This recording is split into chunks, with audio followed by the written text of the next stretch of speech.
For me, hill starts and learning to do hill starts really, really well, whether you're off-road or on-road, is a skill set that is both incredibly useful and incredibly transferable. Welcome back to MiniTip Monday and our tutorial on how to do basic hill starts.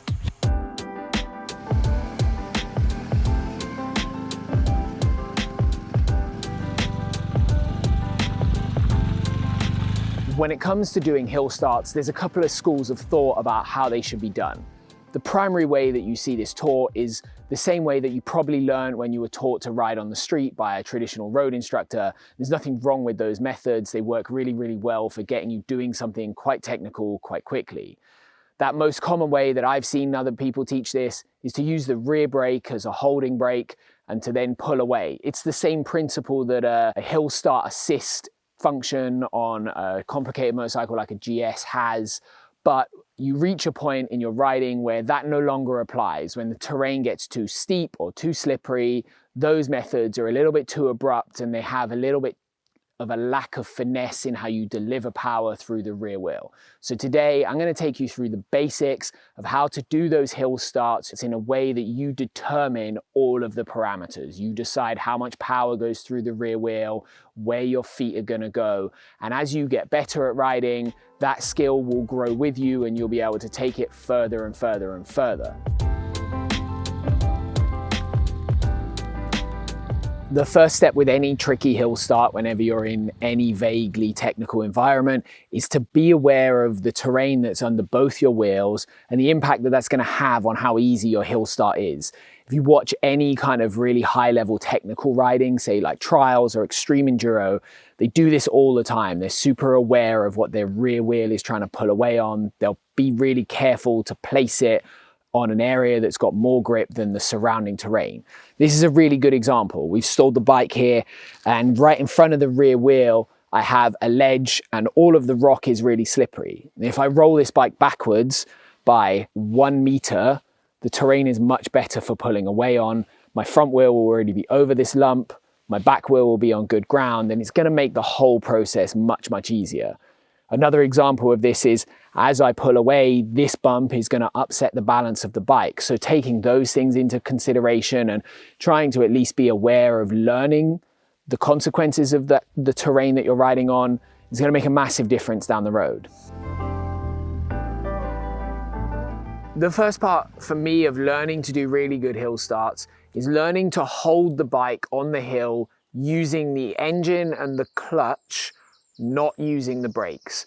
Using the brakes as a system to hold the bike is fine. It has a place in your riding, but when it comes to the actual pulling away part of that process, it's limiting. And it's limiting because if you're using the brake to determine when you move, you ultimately end up surprising the ground when you deliver power through the rear wheel. And when you do that, you lose traction really easily. You don't have any feel of that process. So what we're going to learn to do first is hold the bike using the clutch and the throttle to allow us to then be really gentle with the ground when we try to pull away, to feel the grip much better. And that will let you do it in harder and harder places.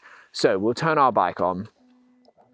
And to prove this to you that I'm holding it on the clutch and the throttle, at the moment I'm holding the bike on the back brake. When your bike is in gear, if you let go, no brakes, the bike will hold on compression of the engine. And essentially, if it will hold on compression on the engine, you can hold it in place on the clutch and the throttle. It's the same process. So to start with, because I'm going to pull the clutch in, I'll put my foot on the back brake, start the bike up.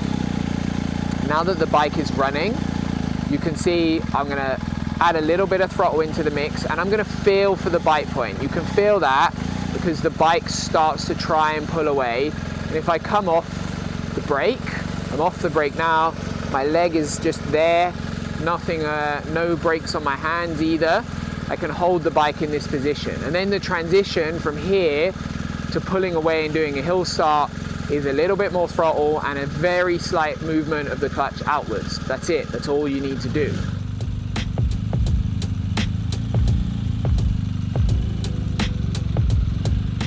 Once you've got the concept of holding the bike on the hill using the clutch and throttle dialed in and you're comfortable to keep that bike pretty level, the next step is that we need to get some forward motion in the bike. Now, the biggest piece of advice that I can give when it comes to forward motion is that patience is absolutely key. You have to treat hill starts like you see Land Rovers crawling up difficult hills.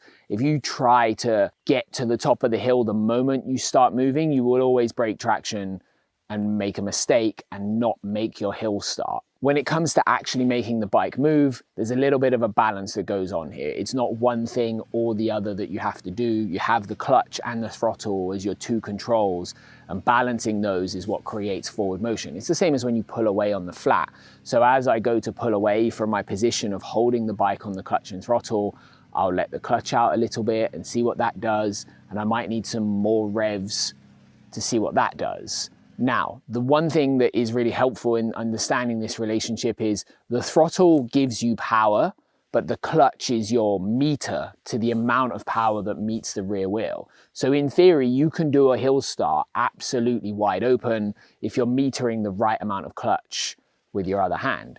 That's the process of making it pull away. But as I said, the biggest part of this next step is having a huge amount of patience. When you've got a little bit of movement forwards, unless there's a slab or a step that you have to get up and you need a certain amount of speed for, take your time. If you've got that forward motion, stick with it. Trust that your controls are in the right place.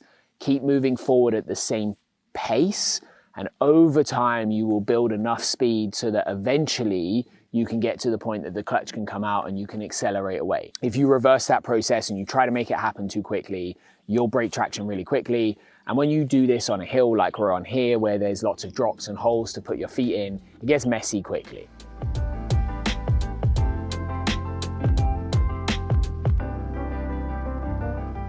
The last part of working towards some mastery with hill starts, and for me this is a big part of being able to be patient with the clutch and the throttle and getting to the top of the hill, is learning to do something with your feet. When we pull away from a hill start, the worst thing you can do for your balance and for helping the bike get grip is to just have both feet dangling. When you dangle your feet, they're effectively anchors. They'll drag you over in one direction.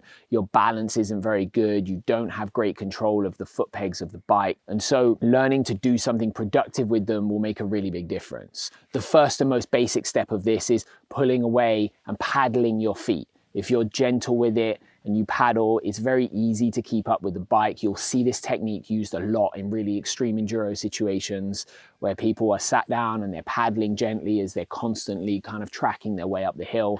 It works very well, but it works because they're using their feet effectively. The other way is to get a foot or both feet on the foot pegs. If you get both feet on the foot pegs, you then have to worry about your balance a little bit more, but it works very well too, and at least you are in a position where you're being productive with it and you're not losing your balance because you've just got a foot hanging off the foot peg.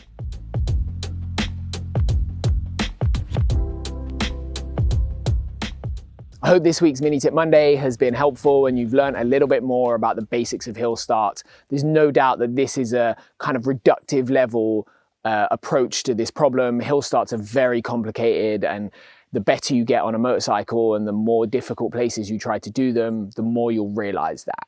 If you've enjoyed this Mini Tip Monday and you want to see more of these videos, we produce Mini Tip Monday as a series that is predominantly for our Patreon Gold subscribers. Our Patreon is all about adding way more to your enjoyment of Brake Magazine. So we have this Mini Tip Monday series, we have an exclusive podcast and stickers and lots of behind the scenes stuff that doesn't make it to YouTube. If you want to see more of that, you can find the link in the description below. And you'll also find a link to our web shop down in that description as well. In that web shop, we sell a whole bunch of things, stuff that we've used in our project bikes that we really believe are great products, kit that we think is the best kit on the market, and other stuff like great t-shirts and stickers and graphics kits for adventure bikes and dual sport bikes. Come and check it out, and remember, life's better when you're riding.